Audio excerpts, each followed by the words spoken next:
এটা পথৰ বাবে জমৰ যাতনা ভোগ কৰিবলগীয়া হৈছে সাধাৰণ জনতাই। বছৰ বছৰ ধৰি বোকাপানী গছকি যাতায়াত কৰিছে সাধাৰণ ৰাইজে। ছাত্ৰ ছাত্ৰীৰ লগতে সাধাৰণ ৰাইজ অতিষ্ঠ এই পথটোৰ বাবে। নৱগঠিত বজালী জিলাৰ অন্তৰ্গত বালাপাৰাৰ পৰা গাড়ী ভিটা হৈ নেউলাৰ ভিটালৈ যোৱা এই পথটো গড়কাপ্তানি পথ। কোনেও গুৰুত্ব আৰোপ কৰা নাই এই পথটো নিৰ্মাণ কৰিবলৈ। কি জনপ্ৰতিনিধি, কি বিভাগীয় কৰ্তৃপক্ষ। নিৰ্বাচন আহিছে আৰু গৈছে। ৰাইজে ভোটাধিকাৰ সাব্যস্ত কৰি জনপ্ৰতিনিধি বাছনি কৰিছে, কিন্তু যিয়ে লংকা পাইছে তেওঁৱে যেন ৰাৱণ হৈ বহি আছে। কাৰ ভুলৰ বাবে আচলতে বছৰ বছৰ ধৰি জমৰ যাতনা ভোগ কৰিবলগীয়া হৈছে সাধাৰণ ৰাইজে। কেতিয়া নিৰ্মাণ হ'ব বালাপাৰাৰ পৰা গাড়ী ভিটা হৈ নেউলাৰ ভিটা যোৱা এই পথটো? জনপ্ৰতিনিধি তথা বিভাগীয় কৰ্তৃপক্ষৰ কেতিয়া চকুত পৰিব উক্ত পথটি? নে বছৰ বছৰ ধৰি একেদৰে জমৰ যাতনা ভোগ কৰিবলগীয়া হ'ব সাধাৰণ ৰাইজে? এনেদৰে উত্থাপন হৈছে এতিয়া বিভিন্ন প্ৰশ্ন। হয় চাওক, মোৰ নিজে ক'ব লাগিব, মোৰ যেতিয়া বয়স যেতিয়া মোৰ 10-12 বছৰ, তেতিয়াৰ পৰাই এই ৰাস্তাটো এনেকুৱা হৈ আছে। আজি এটা কথা অতি দুৰ্ভাগ্যজনক কথা এইটোৱে যে ডিজিটেল ইণ্ডিয়া বুলি সদায় ফিতাহী মাৰা চৰকাৰখনে বা MLA বা মিনিষ্টাৰ যোনসকলে নহওক কিয়, তেওঁলোকৰ এটাই দৃষ্টি মাহীয়াৰ। আৰু মই এটা কথাই ক'ব বিচাৰোঁ যে এই ৰাস্তাটোৰ কাৰণে ইতিমধ্যে জিলা প্ৰশাসন, বজালী জিলা প্ৰশাসন বা তাৰ আগতে বৰপেটা আছিল, তেওঁলোকক জনোৱা হৈছে, বজালী জিলা প্ৰশাসনক জনোৱা হৈছে, আনকি পঞ্চায়ত যিসকল সচিব আছে তেওঁকো আমি নেমচুৰ ফালৰ পৰা এখন স্মাৰক পত্ৰ প্ৰদান কৰিছিলোঁ যে ৰাস্তাখন আহি মেৰামতিৰ লগতে চাব লাগে। সেই কথাবিলাক আমি তেওঁলোকক কৈছোঁ। কিন্তু অতি পৰিতাপৰ কথা এই যে আজি পৰ্যন্ত কোনো ধৰণৰ জনপ্ৰতিনিধি হওক নতুবা চৰকাৰী ফালৰ পৰা কোনো ব্যক্তিয়ে হওক এই অঞ্চল আহি পৰিভ্ৰমণ কৰা নাই। অকল ভোটৰ সময়ত তেওঁলোকক দেখা যায় যে অকল ভোট লাগে, কিন্তু তেওঁলোকে যে ৰাইজৰ যি দুৰ্দশা, আজি চাওক, আজি মোটামুটি 60-65 বছৰৰ পৰা আমি শুনিবলৈ পাইছোঁ এই ৰাস্তাটো এনেকুৱাই আছে, কিন্তু ইয়াৰ তুলনাত বিভিন্ন ঠাইত আমি দেখিবলৈ পাইছোঁ সেই ৰাস্তা ঘাটবিলাক যথেষ্ট উন্নত হৈছে। আজি স্কুল যেতিয়া খোলে বা বিদ্যালয় যেতিয়া খোলে বা কলেজলৈ যিমান সময় ষ্টুডেণ্ট যায় বা ছাত্ৰ ছাত্ৰীসকল যায়, সেই সময়তো এই ৰাস্তাৰে মানুহ অহা যোৱা কৰিব নোৱাৰে।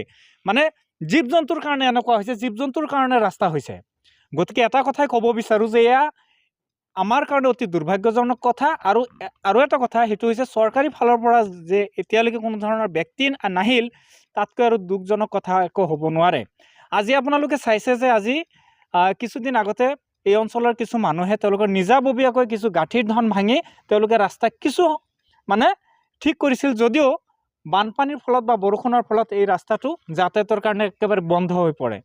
গতিকে চৰকাৰী ফালৰ পৰা বা বিভাগীয় কৰ্তৃপক্ষক আমি জনাম যে অতি সোনকালে অৰ্থাৎ এসপ্তাহৰ ভিতৰত তেওঁলোকৰ ফালৰ পৰা কোনো ধৰণৰ প্ৰতিনিধি যদি নাহে, তেনেহ'লে আমি ৰাইজৰ লগতে আমাৰ ছাত্ৰ সংগঠনৰ ফালৰ পৰা বিভিন্ন দল সংগঠনক একত্ৰিত কৰি আমি গণতান্ত্ৰিক আন্দোলন ল'বলৈ বাধ্য হ'ম আৰু এই ৰাস্তা আমি বন্ধ কৰিবলৈ বাধ্য হ'ম। এই ৰাস্তাটো আপোনালোকে জানে যে বালাপাৰা বজাৰৰ পৰা মেডিকেল হৈ গাড়ী ভিটা সেৱাশ্ৰম হৈ নেউলাৰ ভিটালৈ গৈছে। আৰু এই গোটেইখিনি ৰাস্তা এনেকুৱা পৰিৱেশ হৈছে, মই ইতিমধ্যে জিলা উপায়ুক্ত ডাঙৰীয়া, আমাৰ বজালী জিলা উপায়ুক্ত ডাঙৰীয়াকো মই এই বিষয়ে অৱগত কৰিছোঁ, কিন্তু তেওঁৰ ফালৰ পৰা কোনো এজন ব্যক্তি যে ইয়াতে নপঠিয়ালে, সেইটো হৈছে আটাইতকৈ দুৰ্ভাগ্যজনক কথা। আচলতে এইখন সমষ্টি এতিয়াও সৰুক্ষেত্ৰীয় সমষ্টি জাকিৰ হুছেইন আণ্ডাৰত আছে। গতিকে দুবাৰকৈ MLA হ'ল বিধায়ক জাকিৰ হুছেইন, তেওঁৰ কি ভূমিকা আছে? হয় চাওক, MLA কথাটো আমি পিছতে ক'ম। পঞ্চায়ত প্ৰতিনিধি যিসকল আছে তেওঁলোকে আজিৰ ডেটত এই অঞ্চলত একো কাম কৰা নাই। বিশেষকৈ এই 2 নম্বৰ আৰু 12 নম্বৰ উত্তৰ চুপা যে আছে, এই অঞ্চলত কাম কৰা নাই।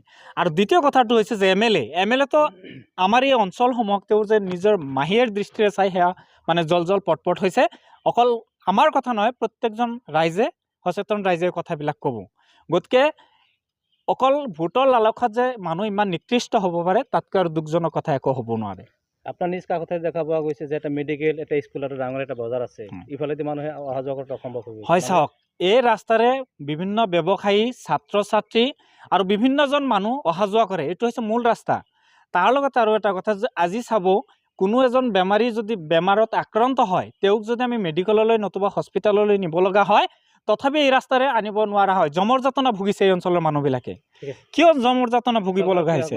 গতিকে চৰকাৰক আৰু বিভাগীয় কৰ্তৃপক্ষক আমি অনুৰোধ জনাম আৰু দাবী জনাইছোঁ যে এসপ্তাহৰ ভিতৰত আহি তেওঁলোকে এই অঞ্চলসমূহ পৰিদৰ্শন কৰি ইয়াৰ ৰাইজক এটা মানে সান্তনাসূচক তথা এই অঞ্চলত কিমান দিনৰ ভিতৰত কাম কৰিব তাৰ প্ৰতিশ্ৰুতি দি যাব লাগে। অমৃত প্ৰবাহ অসমীয়া সাপ্তাহিক কাকতৰ ডিজিটেল সংস্কৰণ অমৃত নিউজ, সত্যৰ সন্ধানত অমৃত নিউজ।